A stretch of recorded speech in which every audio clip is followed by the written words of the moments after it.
तो दोस्तों लोकसभा 2024 का जो कैंपेनिंग है राहुल और अखिलेश का, जो वो दोनों ने बंसगांव में जनसभा किया है और वो बंसगांव का जो जनसभा है वो मैं आपको दिखाऊंगा दोस्तों। अब वीडियो में बने रहें। वाले बब्बर शेर टाइगर जो इतनी गर्मी में शिकार करने निकले हैं,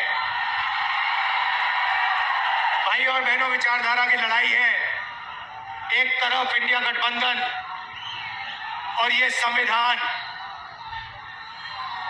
और दूसरी तरफ वो लोग जो इस संविधान को रद्द करना चाहते हैं, खत्म करना चाहते हैं, फेंकना चाहते हैं। बीजेपी के नेताओं ने खुलकर कहा है कि अगर हमारी सरकार आएगी हम संविधान को खत्म कर देंगे। मैं उनको कहना चाहता हूं, आपकी सरकार नहीं आएगी।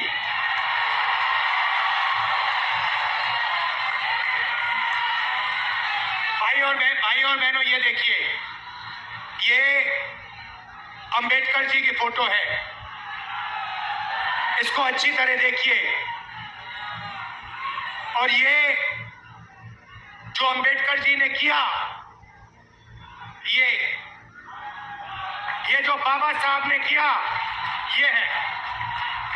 ये संविधान बनाने के लिए अंबेडकर जी ने अपनी पूरी जिंदगी दे दी।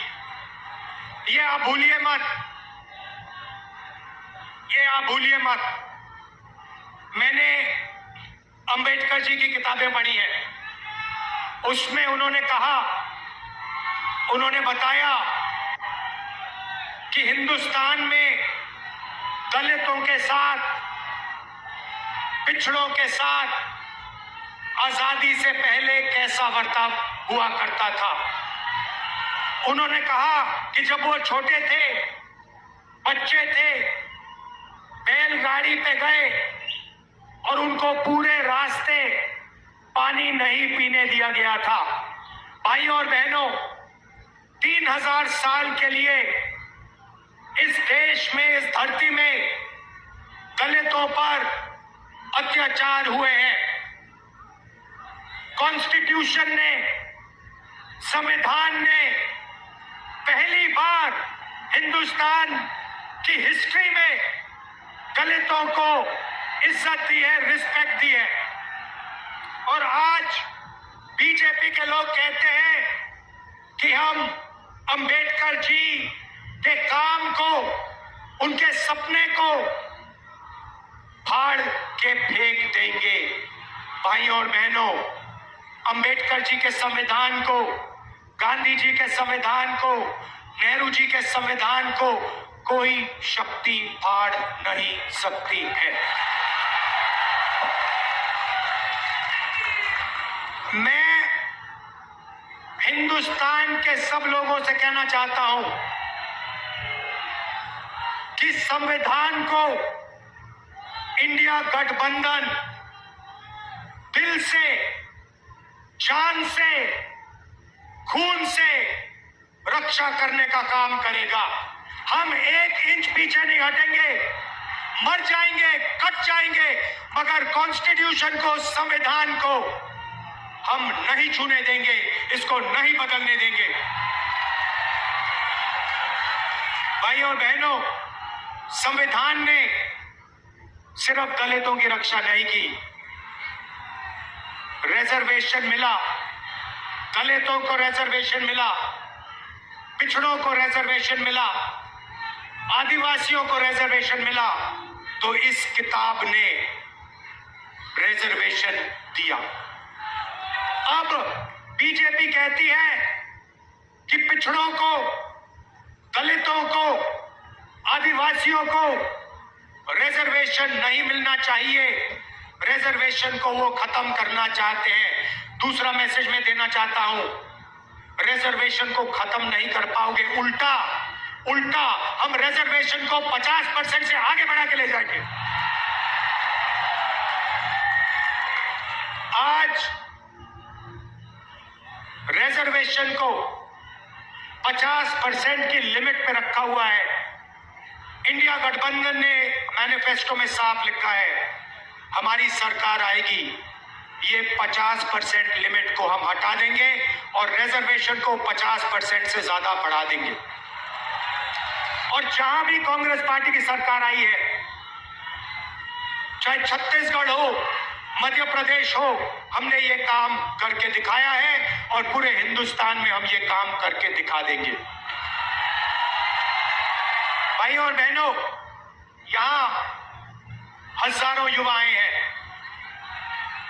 पहली बार हिंदुस्तान के इतिहास में नरेंद्र मोदी जी ने सेना के जवानों को मजदूर में बदल दिया है। उनको पेंशन देने के बजाय, शहीद का दर्जा देने के बजाय, कैंटीन देने के बजाय नरेंद्र मोदी ने हिंदुस्तान के युवाओं को कहा है कि अगर आप गरीब घर के बेटे हो और आप सेना में जाते हो तो आपको ना पेंशन मिलेगी, ना कैंटीन मिलेगी, और अगर शहीद होते हो तो तुम्हें शहीद का दर्जा भी नहीं मिलेगा। और अमीर घर के बेटों से कहते हैं कि अगर आप अमीर हो तो आपको पेंशन मिलेगी, आपको शहीद का दर्जा मिलेगा, आपको कैंटीन मिलेगी, आपके परिवार की रक्षा होगी। अग्निवीर योजना के हम खिलाफ हैं। मैं हिंदुस्तान के युवाओं को कहना चाहता हूं, अग्निवीर योजना को इंडिया सरकार फाड़ के कूड़ेदान में फेंकने वाली है। ये सेना का स्कीम नहीं है, ये नरेंद्र मोदी जी का स्कीम है, ये पीएम ऑफिस का स्कीम है, और इससे सेना का, देशभक्तों का, जवानों का अपमान किया जा रहा है। इसीलिए हम इस स्कीम को रद्द करने जा रहे हैं। भाइयों और बहनों, आपने नरेंद्र मोदी जी के इंटरव्यू देखे आजकल, वो चमचे वाले जिसमें चार पांच चमचे बैठते हैं और नरेंद्र मोदी से सवाल पूछते, वो देखे आपने? अखिलेश जी से इंटरव्यू करते हैं तो उल्टे सीधे सवाल पूछते हैं, मगर नरेंद्र मोदी जी से सवाल पूछते हैं तो कहते हैं, मोदी जी आप आम कैसे खाते हो? मोदी जी आप आम छील के खाते हो या काट के खाते हो? मोदी जी आम खाने से पहले आप उसको धोते हो? और मोदी जी जवाब देते हैं, ओ चमचो, नरेंद्र मोदी कुछ नहीं करता है, सब कुछ अपने आप होता है। नरेंद्र मोदी को धरती पे परमात्मा ने भेजा है, बाकी सब लोग बायोलॉजिकल हैं, माता पिता से पैदा हुए हैं। नरेंद्र मोदी बायोलॉजिकल नहीं है। नरेंद्र मोदी जी ऊपर से टपक के आए हैं, उनको परमात्मा ने हिंदुस्तान भेजा है परमात्मा का काम करने के लिए। मजे की बात यह है कि परमात्मा ने उनको अदानी जी की मदद करने के लिए भेजा है, अंबानी जी की मदद करने के लिए भेजा है, मगर परमात्मा ने उन्हें किसान को मदद करने के लिए नहीं भेजा, मजदूर को मदद करने के लिए नहीं भेजा, जाति जनगणना करवाने के लिए नहीं भेजा। अजीब सी बात है भाई और बहनों, अगर सचमुच में परमात्मा ने भेजा होता तो परमात्मा कहते कि हिंदुस्तान के सबसे कमजोर लोगों की मदद करो, किसानों की मदद करो, मजदूरों की मदद करो, गरीबों की मदद करो। नरेंद्र मोदी जी के परमात्मा ने उन्हें कहा, नरेंद्र मोदी जी अदानी की मदद करो, हिंदुस्तान के सारे एयरपोर्ट अदानी को दे दो, हिंदुस्तान के पावर प्लांट्स को अदानी को दे दो, रेलवे अदानी को दे दो। 16 लाख करोड़ रुपए कर्जा माफ करो अदानी अंबानी का। ये कैसे परमात्मा है? ये नरेंद्र मोदी जी वाले परमात्मा है। भाई और बहनों, परमात्मा की बात हो रही है तो आपने राम मंदिर का इनॉग्रेशन देखा? राम मंदिर के इनॉग्रेशन में हिंदुस्तान के राष्ट्रपति जो आदिवासी हैं, उन्हें कहा जाता है तुम्हें नहीं आना है, तुम्हारा चेहरा नहीं दिखना चाहिए। राम मंदिर के इनॉग्रेशन में एक पिछड़ा वर्ग का व्यक्ति नहीं था, एक दलित नहीं था, एक किसान नहीं था, एक मजदूर नहीं था। अंबानी अदानी की लिस्ट लगी हुई थी वहां। तो जो भी ये करते हैं अदानी अंबानी के लिए करते हैं। अब हमें काम करना है। इंडिया गठबंधन की सरकार आ रही है। मैं आपको सिर्फ आज 2 चीजें कहना चाहता हूं। सबसे पहले भाई और बहनों, 4 जून इंडिया गठबंधन की सरकार बनेगी। हिंदुस्तान के गरीब परिवारों की लिस्ट बनेगी। करोड़ों लोगों के नाम उस लिस्ट में होंगे। हर परिवार में से एक महिला का नाम चुना जाएगा। करोड़ों महिलाओं के नाम एक लिस्ट में लगेंगे। उसके बाद 5 उसके बाद 5 जुलाई खटाखट खटाखट खटाखट खटाखट खटाखट खटाखट खटाखट खटाखट 5 जुलाई, 5 अगस्त, सितंबर, अक्टूबर, नवंबर, दिसंबर। मीडिया वाले लोग कहेंगे देखो देखो इंडिया गठबंधन गरीबों की आदत बिगाड़ रहा है। हम उनसे कहेंगे ज्यादा बोला तो दुगना कर देंगे। आप लोग अंबानी के हो, अदानी के हो, आप अपना काम करो, आप उनकी शादी दिखाओ, हम अपना काम करेंगे। हमारा काम गरीबों के बैंक अकाउंट में, किसानों के बैंक अकाउंट में, महिलाओं के बैंक अकाउंट में हिंदुस्तान का धन डालने का है। हम उस काम को पूरा करेंगे। भाई और बहनों, किसानों का कर्जा माफ होगा, मिनिमम सपोर्ट प्राइस कानूनी मिलेगी। मनरेगा में आज 250 रुपए मिलते हैं, 400 रुपए मिलेंगे। और आशा और आंगनवाड़ी की जो महिलाएं हैं, जितनी भी उनकी आज आमदनी है उसको हम डबल कर देंगे। आखिरी बात, नरेंद्र मोदी ने बेरोजगारी फैलाई, उत्तर प्रदेश के युवाओं को चोट पहुंचाई। आपसे कहा युवाओं नाली के ओर जाओ, नाली में पाइप डालो, नाली में से गैस निकलेगी, पाइप को चूल्हे में लगाओ और पकौड़े बनाओ। और उसके बाद कहते हैं परमात्मा ने कहा है कि मैं हिंदुस्तान के युवाओं को नाली के गैस से पकौड़े पकाना सिखाऊं।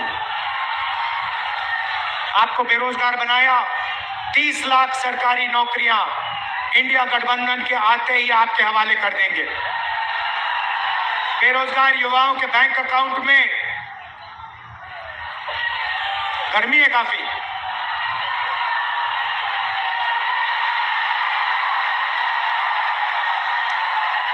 बेरोजगार युवाओं के बैंक अकाउंट में, बेरोजगार युवाओं के बैंक अकाउंट में महीने के 8,500 रुपए, साल के 1 लाख रुपए, खटाखट खटाखट खटाखट, पहली नौकरी पक्की स्कीम में। भाई और बहनों, ये जो हम आपके जेब में पैसा डाल रहे हैं इसके पीछे सोच है। नरेंद्र मोदी ने 22 अरबपति बनाए। उन्होंने पैसा इंग्लैंड भेजा, अमेरिका भेजा, जापान भेजा, दुबई भेजा। हम आपके जेब में पैसा डाल रहे हैं। आप इस पैसे को गांव में, शहरों में, कस्बों में खर्चोगे। आप स्कूटर खरीदोगे, मोटरसाइकिल खरीदोगे, आप घड़ी खरीदोगे, मोबाइल फोन खरीदोगे, शर्ट पैंट खरीदोगे। जैसे ही आप ये चीजें खरीदोगे, हिंदुस्तान की फैक्ट्रियां चालू हो जाएंगी और उन्हीं फैक्ट्रियों में हिंदुस्तान के युवाओं को रोजगार मिलना शुरू हो जाएगा। हम हिंदुस्तान की अर्थव्यवस्था को जंप स्टार्ट करने जा रहे हैं। जैसे फ्यूल टैंक में पेट्रोल डाला जाता है, उसके बाद चाबी घुमाई जाती है, वैसे हम आपके फ्यूल टैंक में पेट्रोल डाल रहे हैं, धन डाल रहे हैं। उसके बाद चाबी घुमाएंगे, हिंदुस्तान की अर्थव्यवस्था चालू हो जाएगी, आपको रोजगार मिलेगा। मैं आपका दिल से धन्यवाद करना चाहता हूं और समाजवादी पार्टी के कार्यकर्ताओं से, कांग्रेस पार्टी के कार्यकर्ताओं से मैं धन्यवाद करना चाहता हूं।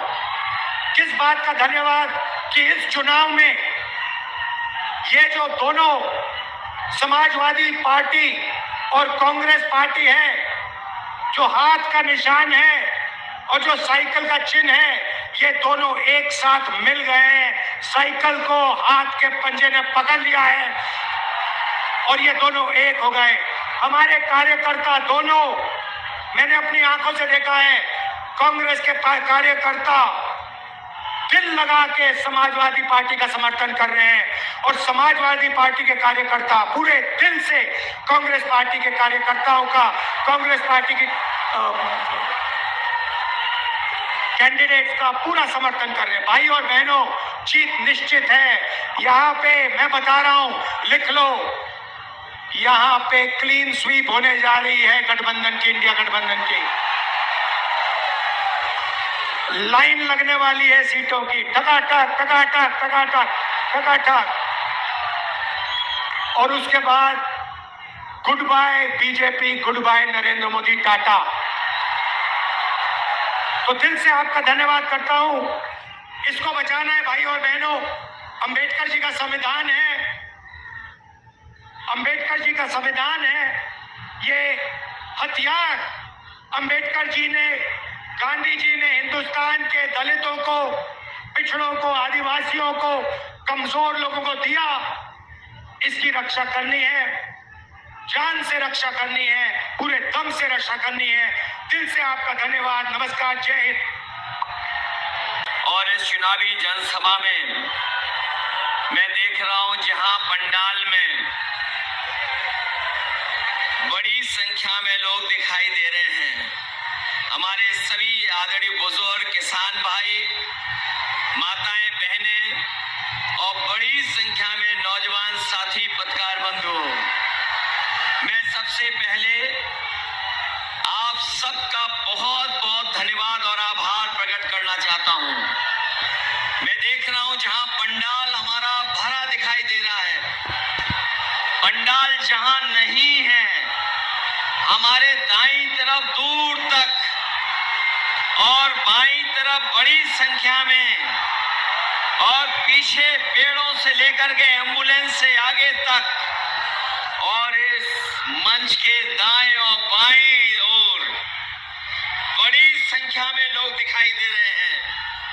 मैं एक एक साथी जो यहाँ पर उपस्थित है, आप सबका इस तपती हुई गर्मी में जहां आपने मनोबल और जोश बढ़ाने का काम किया है, मैं आप सबका आभार प्रकट करता हूं। जहां चुनाव लगातार आगे बढ़ता चला जा रहा है और जब मैं यहां पर पहुंचा हूं, देवरिया की वो महान धरती, एक ऐसी धरती देवरिया जिसको देवों की धरती माना गया, जहां पर बाबा दुग्धेश्वर नाथ से लेकर के बाबा महेंद्रनाथ और ये पावन धरती देवरा बाबा की भी है, बाबा राघव दास की भी है। इसलिए मैं आप सबका उस धरती पर धन्यवाद भी देता हूं। और जहां आखिरी चरण में चुनाव पहुंचा है, हमें पूरा भरोसा है कि इस बार यहां से देवरिया, बांसगांव, गोरखपुर, आसपास जितनी लोकसभाएं हैं, इंडिया गठबंधन भारी बहुमत से जीत करके जा रहा है। मैं अभी आपके प्रत्याशी शरद प्रसाद जी का भाषण सुन रहा था। उन्होंने कहा कि वो चौथी बार आपके बीच में लड़ने आए हैं और अभी उनका भाग्य नहीं खुला है, लेकिन जो अंक गणित समझते होंगे वो जानते होंगे कि इस बार परिणाम 4 तारीख को आने जा रहा है। हमारे सदर प्रसाद जी, जिनका चुनाव चिन्ह कांग्रेस का है हाथ, ये न केवल जीतने जा रहे हैं बल्कि रिकॉर्ड मतों से जीत करके जाएंगे। और दूसरे प्रत्याशी हमारे नामा राशि हैं। अगर हमारा नाम है तो हमारे जो गठबंधन के प्रत्याशी, इनका भी है। बताओ, हमारे नामा राशि को जिताओगे? हमसे ज्यादा वोटों से जिताओगे? इस बार तो दो अखिलेश जी लड़ रहे हैं चुनाव, वो दोनों को भेजोगे लोकसभा? ये 7वें चरण का चुनाव है और मैं देख रहा हूं जनता का गुस्सा भी 7वें आसमान पर पहुंच गया है। जिन लोगों ने झूठी बातें, झूठे वादे किए, आज वो जनता में अपनी बातों को कहते लड़खड़ा रहे हैं। न केवल खुद डगमगा रहे हैं, बल्कि उनकी भाषा भी डगमगा गई है। और समाजवादी पार्टी, कांग्रेस पार्टी, हम एक और एक जुड़ गए हैं। हम एक और एक जुड़ गए हैं तो 11 हो गए। और वो लोग एक और एक लड़ गए तो बताओ 0 हो गए कि नहीं हो गए? जो कहते थे डबल इंजन की सरकार है, जो कहते थे डबल इंजन की सरकार है, लेकिन पता नहीं इनके डबल इंजन देवरिया आते आते इनका धुआं क्यों निकल जाता है। हमारे देवरिया और आसपास के लोग जानते होंगे, इन्होंने धोखा दिया, विकास को रोक दिया। वो जो सपने दिखाए थे कि किसानों की आय दोगुनी हो जाएगी, न आय दोगुनी हुई। और जिन साथियों ने आंकड़े पढ़े होंगे वो जानते होंगे कि जब से बीजेपी की सरकार दिल्ली में आई है, 1 लाख किसान ने आत्महत्या की है। न केवल किसानों ने आत्महत्या की, बल्कि किसानों के खिलाफ भी लोग काले कानून भी लेकर के आए थे। मैं अपने किसानों को बधाई देना चाहता हूं कि यहाँ का किसान और पूरे देश का किसान एक हो गया और उसने काले कानून को लागू नहीं होने दिया। तभी पीछे हटा जब सरकार को पीछे हटना पड़ा। इसलिए जहां इन्होंने किसानों को आय दोगुनी का सपना दिखा करके धोखा दिया, वहीं हमारे नौजवान जानते होंगे उनकी हर परीक्षा का पेपर लीक हो गया। एक के बाद एक पेपर लीक हुए, 10 से ज्यादा पेपर लीक हो गए। न नौकरी मिली, न रोजगार मिला। जो लोग कहते थे निवेश लाएंगे, लेकिन निवेश न गोरखपुर पहुंचा, न देवरिया पहुंचा। निवेश के नाम पर हमें और आपको सपने दिखाए, नौकरियां छिन गई, आरक्षण छिन गया, और जो संस्थाएं नौकरी दे भी सकती थी, आरक्षण दे भी सकती थी, उन संस्थाओं को भी इन्होंने बेच दिया। लाखों लाख नौजवान पेपर लीक की वजह से रह गया। जो मेहनत कर करके फौज में भर्ती होता था, जिस नौजवान का सपना होता था कि वर्दी पहनेंगे पक्की नौकरी मिलेगी, लेकिन वो नौकरी भी इन्होंने छीन ली। इंडिया गठबंधन ने तय किया है कि न केवल सरकारी नौकरियां दी जाएंगी, आरक्षण के तहत आपको हक और सम्मान मिलेगा और अग्निवीर व्यवस्था हमेशा हमेशा के लिए खत्म हो जाएगी।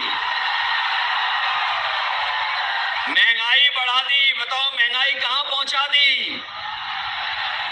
जो चीजें महंगी हुई वो हम और आप जानते हैं। चाहे जो भी जरूरत की चीज हो, सब महंगी हो गई। डीजल, पेट्रोल, खाद, डीएपी सब महंगा हो गया। और सीमा यहां तक ये बीजेपी के लोग लांग गए कि इन्होंने खाद की बोरी से भी चोरी शुरू कर दी। बताओ खाद की बोरी से चोरी हुई कि नहीं हुई? पहले 5 किलो हुई, फिर 5 किलो हुई। बताओ 10 किलो चोरी हो गई कि नहीं हो गई?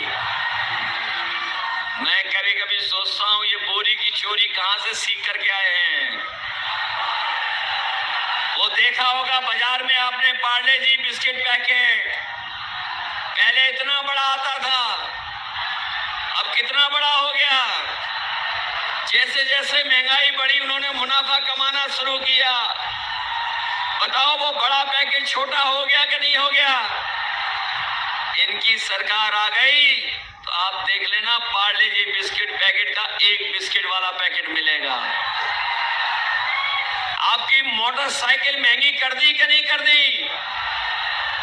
कहां 50,000 में आ जाती थी मोटरसाइकिल, बताओ 1 लाख में आ रही है। पेट्रोल डीजल तो किया ही किया महंगा है। और यही नहीं, जब 2022 में वोट चाहिए था तो बताओ राशन में क्या क्या दे रहे थे आपको।